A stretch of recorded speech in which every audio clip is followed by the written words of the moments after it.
Well, hello, everybody. This is the first ever broadcast of Supercars Today TV, and I am honored and privileged to be here first in the home of Jack Jr., Bones, Tony, Anthony, whatever we want to call him, whatever we call him at the races, and his lovely wife Debbie here in, what is it, South Charleston, Ohio? It's not Springfield. Anyway, outside of Springfield. And my first ever guest, who I said had to be on, two-time ARCA champion, Bobby Bowsher. Thank you, sir, for being here. Thank you. Well, first off, I got to say, excuse the shadows. This is our first ever broadcast, and I didn't bring the right lighting, so fire the producer. But what we're going to do today, and what we're going to do on every broadcast, we're going to look back on some of our ARCA heroes, find out some questions that maybe you guys wanted to know, some questions I wanted to know, and then we're going to go from there. Sound good? Yep, sounds great. Awesome. Well, first thing I want to know about is you've got one of the most iconic racing names in the history of the sport. Maybe you can talk a little bit about that. Well, yeah, it is really, but all I can say is to try to bring the name up the way it was and keep it going was tough at times. But I remember when I first wanted to race, and me and Gary talked for 2 or 3 hours one day, and took us probably a week to get up enough nerve to go ask him to see if we could go back racing. And he said, yeah, and one of the first things he said was, we can do it, but if we ever miss a race, I'm done. So we couldn't miss a race. So, and I never forgot that. Well, why racing and why you? And do you remember how far back you wanted to drive? Well, I mean, with Gary, with Dad driving, and then Gary drove, and Jim, and then I went to a lot of the races all the time. It just, I knew someday it would probably happen, but didn't know when. But my time came, and of course Larry Moore was driving for Dad at the time, and they had an out. So 1988, right? No, 88. And I asked him what we was going to do, and he says, we're going racing. And he says, well, I asked him, who's driving? He said, you are. So that's how it all started. So you didn't even have to ask. He told you. Pretty much, yeah. Sounds like your dad. I don't think a lot of people realize this, but I never drove a lap of any kind in anything else other than an ARCA car. Yeah, that's where I started. That was going to lead me to my next question. Your first ever lap was in a 3,500-pound stock car, not a go-kart, not a sprint car, not a quarter midget. Maybe a motorcycle in the backyard or whatever, but nothing right. I jumped right in there, and that was it. Maybe talk about that first race a little bit. Well, I thought I was setting the world on fire. It wasn't going anywhere. All I was doing was riding around on the bottom.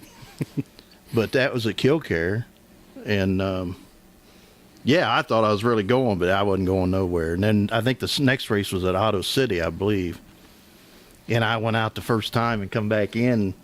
When I get ready to go out the next time, Dad come over there and he leaned down in and he says, I don't know how to tell you this, but you're going to have to pick it up a little bit. And I'm thinking, I'm already picking it up, So we got by that race. And I think it was Salem after that.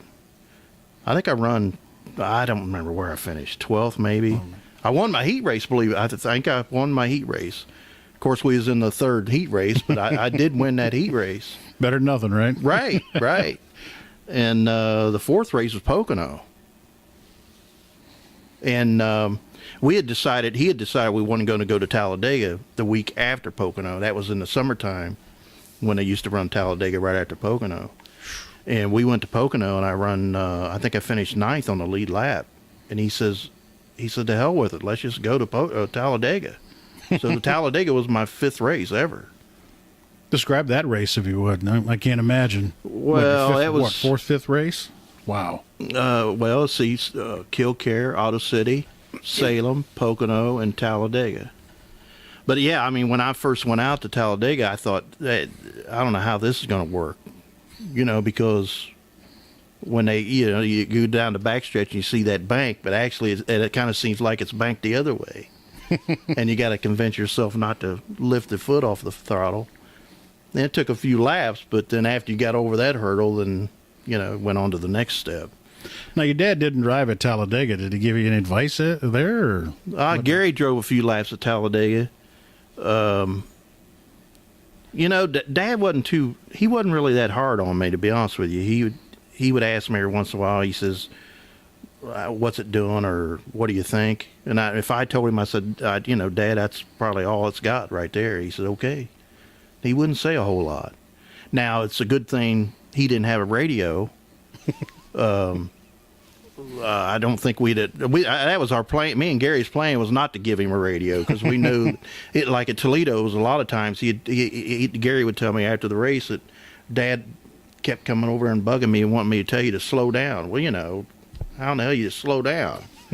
You're there to try to go as fast as you can go. Exactly. And you don't want to mess your rhythm up too. See, I remember talking to Rick Shepard his first time at Salem, and he'd said the same thing. He said, they kept telling him to slow down. And he said, well, you can't, it messes your rhythm up. You go over the bumps, right? Right. It's just not natural, I recall you as a really entertaining driver. I mean, I saw you take chances, you went to the front, and I saw you race close but clean, but some people didn't see it that way. What way do you see yourself?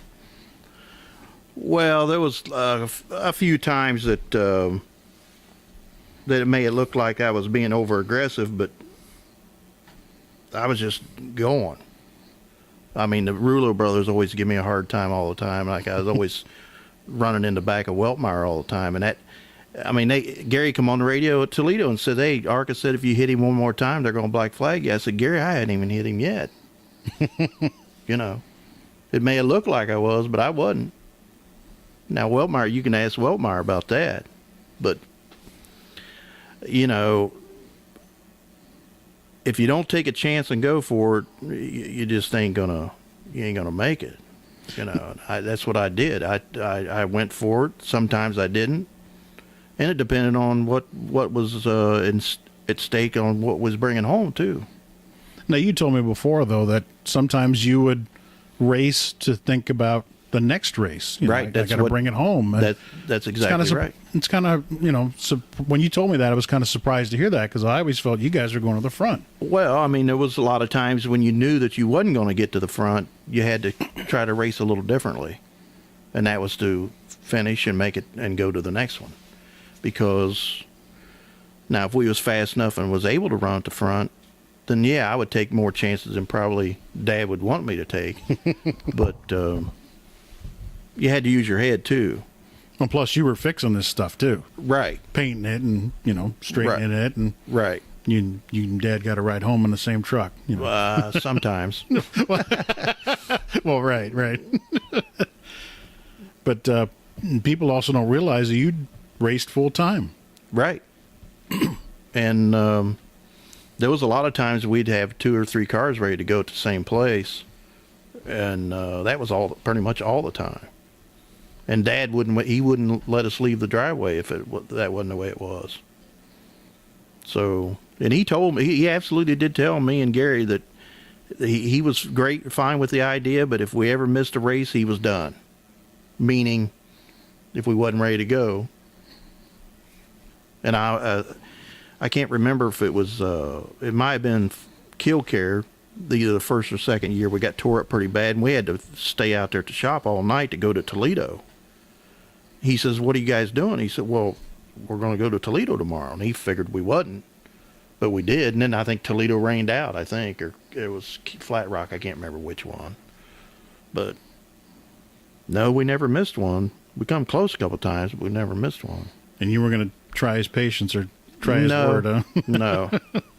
No, and that was you knew how he was, and you tried to just do it that way and not to ruffle the feathers, but he was the man. So, who'd you enjoy beating the most? You raced against a lot of guys. Some guys have, came and went. Some guys moved on. You raced Frank Kimmel as a rookie. Guys like that. You raced Tim Steele as a rookie. People like that. Who'd you enjoy beating the most? Well, they all to me was great racers. Keselowski, like you said, he was cool. Never got bent out of shape about stuff, and he would race you the same way you'd race him. And for the most part, the majority of the guys would do that. Like Straight, you just had to be a little different with Straight. I mean, Straight was give you a little, and you had to give it back. But it wasn't like he's going to take him out or nothing. He, he got into me at Killcare that time and spun us out coming down to the checkered, and we ended up losing that race. Well, Dad was furious over it. He was over there pointing his finger at Bob, and I just told Dad, I said, come on, let's go. I said, I'll handle it. There'll be another day. That's exactly right. I mean, it took a few races, but I got him back, but I didn't take him out. You know what I mean? Right. But no, I mean, I enjoyed racing with all them guys, and when you beat them, you beat somebody. So I don't know if I really had a favorite of who I like to beat. When you saw that guy in your mirror, who was that guy that you said, oh boy, here he comes? Anybody stand out like that I better be ready? Because, you ask somebody in NASCAR, Straight was like that, and not meaning nothing bad. It was just he was going to rattle your cage a little bit, see just what he could get by with. But nah, not for the most part. Just a lot depend on how we was running, too. I mean, I'll be the first one to tell you, no matter where we was at, if I wasn't, I knew right away how good we was, and if we wasn't quite good enough, and depending on when we was during the race, I'd let them go by. Because ain't no sense in wearing your stuff out when you can't keep in front of him. Because later, things change as the race goes. Then the shoe might be on the other foot. And sometimes that would happen on the dirt races. A guy you'd be faster than somebody, and if that was like every time. I can't remember a time. If a guy was faster than me, I'd wait till the right moment and just let him go, because I'll probably figure on getting him back. And there's some guys, which ain't gonna say any names, that would, just try to run you, just run you for no point, really. In other words, they're not thinking to the end. They're not thinking of the checkered flag. Right. Well, that definitely sounds like, ways you won the title, but it did take it, Well, then there was some guys you could drive for them, and I'm not going to mention any names. I mean, the dirt races was one of the ones I remember. I don't know. I about crashed myself when I seen what transpired. And all he had to do was be just level-headed, and he would have won the race. Mm-hmm. But that's the way it goes.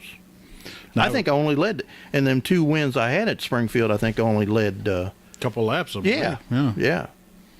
The one race was the last quarter of a lap. Yeah. And the year before that, I think it was, 5-6 laps, something like that? Yeah, something like that. I think we basically won that race on fuel mileage, if I remember right. I think that's when ARCA started mandating you guys pit, though, I believe. Right. I think after that race. Yeah. Yeah, the next year, that's exactly right. The next year is when they mandated the pit stop, and we come in early, and it took us all race to get back to the front, but we made it to the front. Mm-hmm. Now, knowing you, if I'm not mistaken, that's probably one of your most satisfying wins. Yeah, I would say so. Yeah. I mean, it's too bad we didn't get a Speedway win. I mean, there again, we had to make sure we came home with a car in one piece. So if we wasn't running up top notch, you had to change your game plan just a little bit. Well, you guys still brought home, 3 runner-ups on super speedways, though? At least 3. Yeah. I think it was 2 at Daytona, and there might have been a couple at Talladega too. I think there's at least 1 at Talladega. Yeah. And like that race, Venturini asked me after the race, said, "Why didn't you pull out and try to pass him?" I'd have went with you. I said, "Oh, right, Bill. I bet you would have." But we wasn't quite fast enough to win the race, so you got to protect what you got, and that's sometimes that wasn't good to race that way, but that's, we had to race that way. Well, that 91 Daytona race, wasn't that kind of like a restart deal, if I'm not mistaken? Yeah, one of them was. Or I think I think it was the 91 race. actually, both of them. I think both of them was. Well, Horton was in the V6 in 92. Right. And Ben Hess, didn't Ben Hess win the year before that? And I think they Ben was Hess, both. Yeah, when Ben Hess won in 90, yep. I think they both come down to last lap restarts, I think. But yeah, them was good races. Well, and ARCA's increased their ratings since last year, so they must be doing something right on them speedways, because we always seem to draw a crowd, on the TV, and races like that. And I think we're a big reason why. I mean, you never know what you're going to get, Right. Especially that in '95. You were on top of Belmont's car, No, he was on top of me. Oh, sorry, he was on top of you, right. But that was my fault. I think we had a tire going down, not to make excuses, but that I got into him and turned him right in front of me, and things just didn't turn out very good. But well, you ended up on the cover of Stock Car Racing. yeah, I guess if there's any good thing about it. Any consolation? Yeah, guys race for years and years and never make it to the front cover, right? But that's a heck of a way to make it. Like one racer told me, said, bad publicity is better than none at all. Right. I mean, and that race there was one race that we wasn't quite good enough to run at the front, but we was on the front, and that was because of the calls that was made in the pits. We just needed a little bit of luck, and we'd have won that race, but things just didn't work out. Now, it took you 4 seasons to win your title. At the time you started, did it ever feel like it was going to happen? I mean, that's a lot of seasons. Well, I didn't think it was. I mean, one thing about it, we progressed a spot each year, if I remember right. I believe you're right. Yeah. So it was time to win one. I mean, we really should have won one the year before that, but, there again, bad luck got us. But I thought we progressed fairly good myself, considering everything, especially me, the guy in the seat. I didn't have no experience. It was a race-by-race deal, and pick it up as you go. I mean, you can only get so much advice, but in the end, it's up to the driver to make the right moves or do the right things to get the outcome that you want. No, the way you did it'll probably never happen again like that, I would assume, in today's racing. No, I'm sure everybody that raced and probably still does today, they do things they have to sacrifice to do those things. But there was a few times I just can't believe we even made it to the track as far as financially being able to go. And we raced the first 2 seasons, except for the last race at Atlanta, on the same engine. So if we'd had any bad luck at all, That was it. that was it. And then we retired that engine to a restrictor plate motor, and then it finally broke. That's when we started getting help from Junior Johnson after that. Mm-hmm. But, maybe I can only speak for myself, but I wasn't that upset that the motor broke, because for as much as it give us, how could you be mad? Right. Maybe talk about your dad a little bit. How did you see him as a racer, but also as like your dad? I mean, here's this legendary racer, but here's my dad. Well, I mean, I guess, it depends on how you want to look at it. How do you look at it? Well, I'll be honest how I look at it. I remember him as Jack Bowsher, not as dad, and I don't mean nothing bad about that. It's just I remember him as he was. He did things his way, and it took a long time for me to realize that there was nothing wrong with that. But he lived and bled racing 24/7 all the time. and he would sacrifice and do things to make things work that you wouldn't even think would even begin to start working. And he was able to get it to work. And he always had a backup plan for the backup plan. He was really good at that stuff. But as time went on, see, and the hard work, it started to, you couldn't do it anymore on hard work. You had to have the money to do it. And I think that was hard for him to grasp, to hold on to that or see it. And that's exactly what happened. It's just you could work night and day, and if you ain't got the money, it ain't going to happen. You're watching Supercars Today TV, the first ever broadcast. My guest, Bobby Bowsher, two-time ARCA champ. And it's funny that you say that, because that leads into my next question, is that you left the family team after the 96 season. Where'd you race after that? Well, I put a deal together with Bob Dodds to run some ASA races. And there again, the bad luck got us.